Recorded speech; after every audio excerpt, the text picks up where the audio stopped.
Hello, it's Black Bunnies with a build guide. It's a purposeful Harbinger build.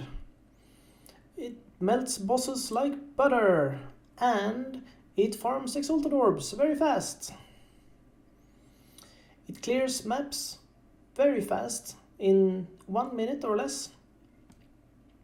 And also, it has 14 million DPS when all its buffs are up. And it's immortal. Yes, you heard me. It's immortal. So, do you think it's broken? I do. Should it be nerfed? Yes, it should. But currently, it works. And it's a lot of fun. It pretty much melts anything. So here is me fighting 2 delirium bosses. And it's no problem. Here is me, first time ever, fighting Uber Elder. I don't even know what I'm doing. I don't even know what attacks this boss has. I don't know what phases they have. I only know that those big space balls hurt. It's actually the only time this character has been below 50% HP. It's because of the big space balls. So, I don't even know anything about this game, but still, I'm clearing like the hardest content in the game, deathless, for the first time. What is even happening? What have you done to this game, Grinding Games? Stacking notables? I mean, what the... Okay, bad job, Grinding Games. Very bad. I mean, I've been sitting in front of the computer for a week. Of course, that's a lot of dedication, but still, I don't really know much about this game, only that Purposeful Harbinger builds are too good. And maybe you want to play a build that is very fast, does a lot of damage, and is basically immortal, and any noob like me can clear all the content in the game. Oh, if you want to do that, maybe you should stay tuned to this build and have it all explained to you in a moment.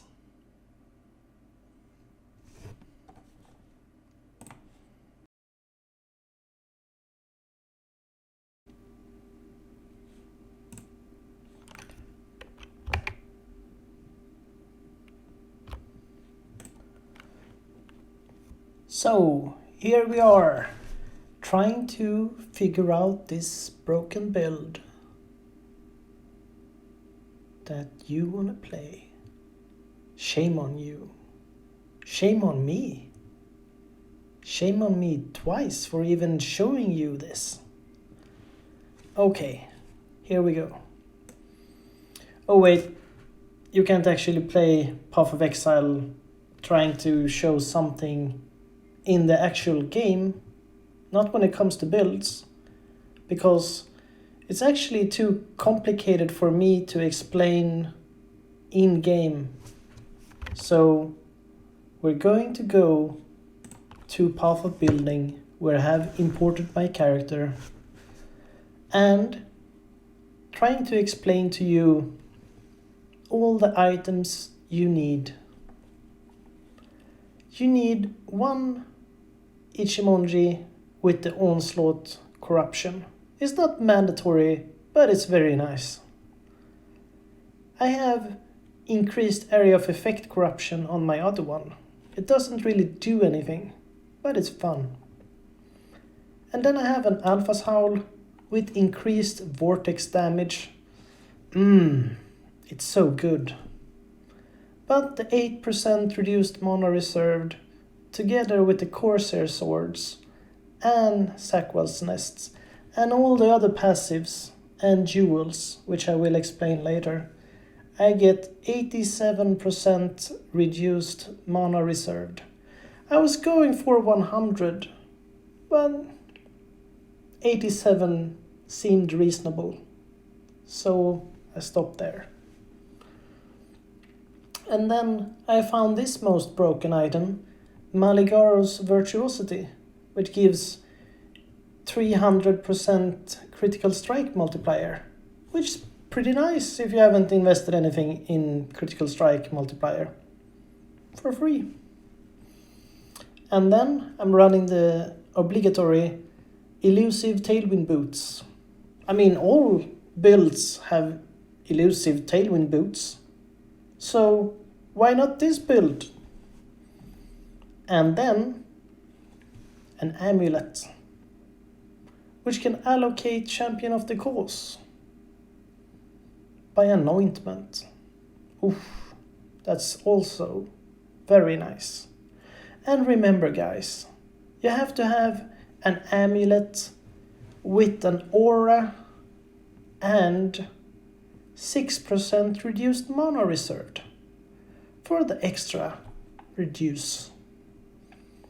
And then 2 unset rings, because we don't have enough sockets without unset rings, which also grants a herald skill, and this one grants aspect of the avian skill. So I basically have haste, herald and avian, and 2 sockets on these, only to fit all the gems I need. And then I was going to talk a bit about this item, the Flow Untethered. It's actually, in a way, better than Headhunter for this build. I mean, of course, you could have a Headhunter for mapping and a Flow Untethered for bossing. But I don't like changing items when I'm doing things. I just want to have the same character, easy. Just play the same items. And then Granite Flask for 90% physical reduction, of course. Diamond Flask to up the crit chance. I get about 52% crit without Diamond Flask. I think it's around 75 or something with lucky. 76, 77, or something like that. And then Sin's Rebirth for damage, a Serious Promise for damage, Taste of Hate for damage and some physical mitigation. So, let's talk about jewels. This build uses 18 jewels at the moment. Yes, 18 jewels. Jewel number 1. It's a really worthless jewel with 1% reduced mana. Reduced mana. And voices? Yes, voices. Very good. It's good to hear voices. I mean, what exile hasn't been slightly more insane since Delirium came out? Have you even listened to the voices? And then, jewel number 3, Armageddon Bliss. Heraldry and Purposeful Harbinger. I mean, more reduced mana reserved on Herald skills. Then we get 97% reduction on Herald skills. That's very close to 100, but didn't really make it there. And then Purposeful Harbinger, of course. I mean, without that one times 6, we wouldn't gain 300% effect on auras. And that's something we need, you know. It's very good. And then Mantra of Flame. It was actually kind of a meme item. It doesn't actually affect my damage at all. I mean, we have a lot of buffs on us, but 2 to 5 fire spell damage per buff. It still amounts to pretty much nothing, but it's 1% reduced mana reserved. Yes, we don't even need to have good stuff, just as long as we have reduced mana reserved. So, then we have the standard stock, Endbringer and Purposeful Harbinger. Because we also get 25% increased damage for each herald affecting you times 5 times 6, which is 625% damage. Yes, 625% damage. Combined with 300% aura effectiveness. Yes, very reasonable. And then reduced mana. More reduced mana. Yes. And voices? Yes. Good to hear voices. And then Armageddon Spark, Endbringer and Purposeful Harbinger. Yes. More of that. Ring of Blades. Of course. Very important. With mana reduced. Yes. Conqueror's Efficiency. With reduced mana. Of course. Assassin's Haste. It's pretty useless. I don't think it does much for the build, but it got 1% reduced mana. And then 1% reduced mana. And if I had all my gems like that, that'd be amazing. 35% maximum energy shield with 26 mana, 2% chance to block, and 4% physical damage extra fire if you dealt a critical strike recently. Oh my god. With 1% reduced mana. Oh my god. Oh my god. Yes. I need 12 of these. Please, if you have them, whisper me. I'll buy. And then Rupture Splinter, Medium Cluster Jewel, Endbringer, Purposeful Harbinger. Damage penetrates 1% elemental resistance. It's 1%, but it's not the percent I want. Yes, and Brutal Restraint doesn't show up here. It's a historic jewel that transforms this into Wind Dancer. It's very nice. And if you get the right one, it can also reduce mana here. I haven't found that one yet, but I'm looking for it.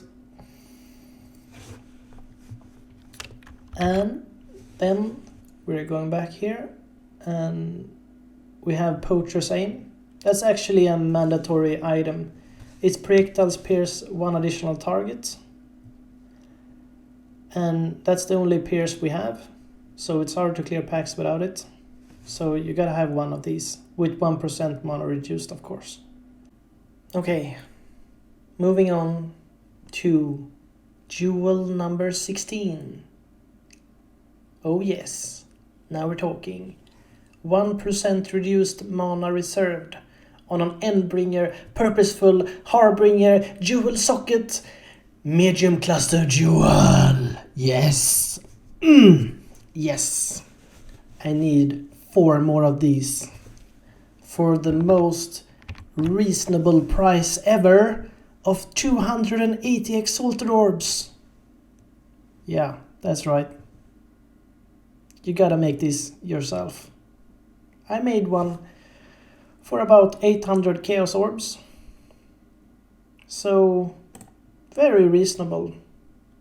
I mean, extremely reasonable. So, jewel number 17. 1% reduced mana. Increased spell damage while dual wielding. 10% projectile damage. 3% attack and cast speed. And Dragon Ruin. Yes. It's an Endbringer, Purposeful Harbinger, with you cannot be hindered. Yes, very important with the you cannot be hindered part. You must have it. Okay, so let's go over our skills. We're running a lot of reserved mana skills. For the first part, we're running 5 heralds for the herald stacking OPness. And that's Herald of Purity, Herald of Thunder, Herald of Agony, Herald of Ash, and Herald of Ice. And then we're running buffs, which is Arctic Armor, and Aspect of the Avian, which is transformed into an aura above our chest piece. And other auras we're running is Zealotry, Purity of Ice, Clarity, Flesh and Stone, Vitality, Grace, Anger, Discipline, Purity of Fire, Purity of Lightning, Precision, Hatred, and Haste. And as I said before, we have Herald of Ash in the ring, and Aspect of the Avian in another ring, and Haste in the amulet to save gem slots. And as a movement skill, we're using Frostblink. I know most of you are going to like, what? Frostblink? Really? Yes, I like Frostblink. It's nice. And with Arcane Surge support for some extra buffs and deeps. And we're running Righteous Fire, but since we're Chaos Inoculation build, we can only use the Val Righteous Fire part, but it's good enough and it gives us 28% more spell damage, which is also a buff, which gets buffed by our swords. And for the main skill, we're using Etheral Knives and Elemental Focus with Inspiration, Spell Echo, Control Destruction, and increased critical strike support.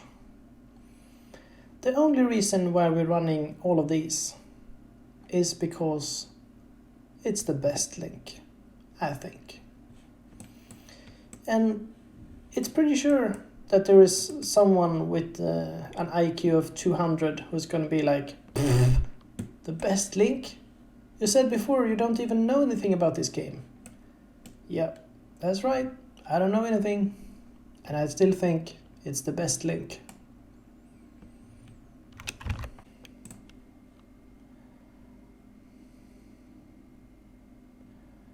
Okay, so let's talk ascendancies. I'm playing a level 96 Guardian named my own Aurabot, and the first ascendancy I took was Radiant Faith. It doesn't actually give us anything from the armor part, which is kind of sad, because we would have been capped in armor if we play with chevrons and reserved our life and been low life, and then we could have taken pain attunement, and that would have been really nice, I guess. But instead of playing with chevrons and low life and Radiant's Faith armor and the auras we could have reserved on that life, we're playing with Sackwell's Nest and the Aspect of the Avian buff,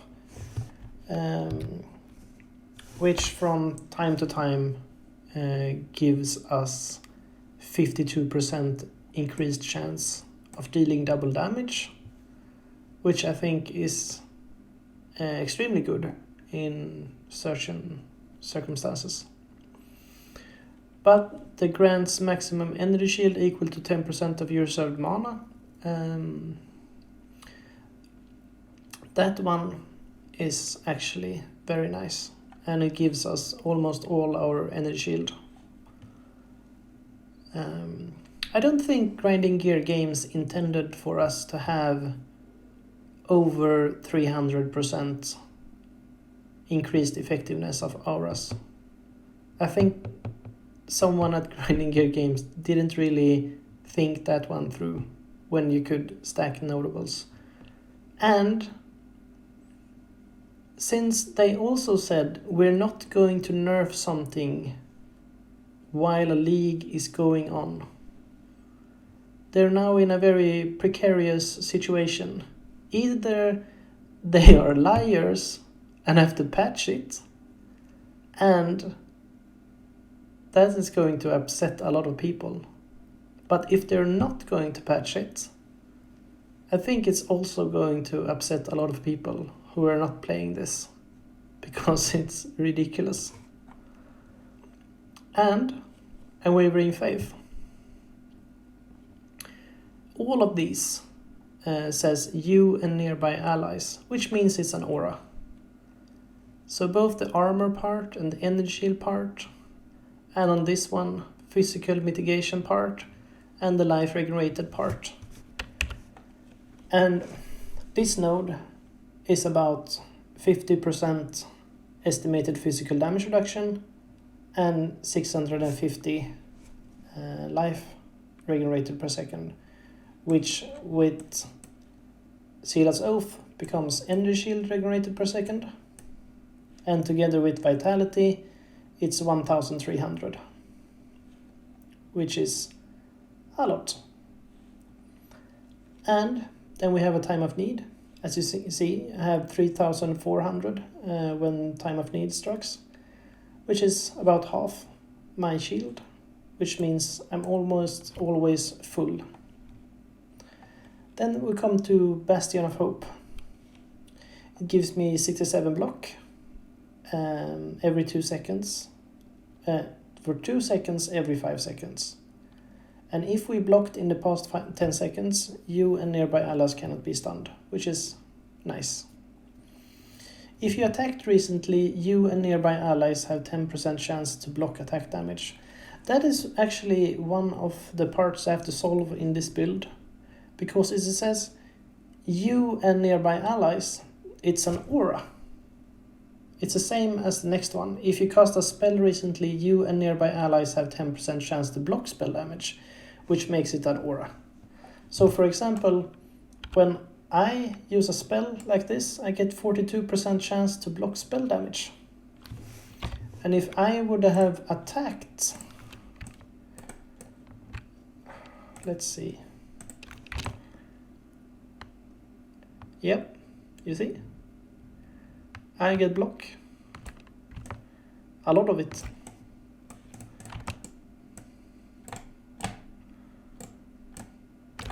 So a melee attack with Fortify would be really good if I could fit it in somewhere. And maybe get residue techniques on Ishimonji, like Whirlwind for some Fortify as well. That's an additional Fortify layer of defenses. I don't really need it, but it would be fun. As you can see here, I also regenerate 271 mana per second because I'm running level 20 clarity. So I don't have to worry about me casting too much. I can afford it, even though I'm reserving all my mana. So I don't need any mana pots at all. And then we have fire resistance 90, cold resistance 90, lightning resistance 90. If I take away a purity, you see it gives me like 180 resistance.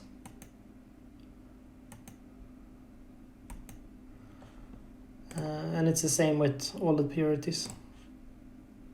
And chaos resistance 100. And as I said, block is between 67 and 17, and if I attack it's 59 to 75. And then spell block 42%. And then the movement speed 137% when I have the aspect of the avian buff. And then tailwind and elusive and the herald buff, which gives me 137% action speed as well. So it's a very crazy fast character. Okay, so I'm just going to say some final words before I quit this build guide or whatever it is. I want to thank Granny Gear Games for the game. It's actually extremely nice, and I've spent 3 days and 2 hours and 7 minutes on this character, and I've had a lot of fun. So I'm not going to take that away from anyone. It's a great game. I have a lot of fun. I wish I don't get nerfed, actually. It should be nerfed, of course. Or maybe it's just going to be remembered as one of these troll leagues. And if it is, you should play this build, okay? Have fun.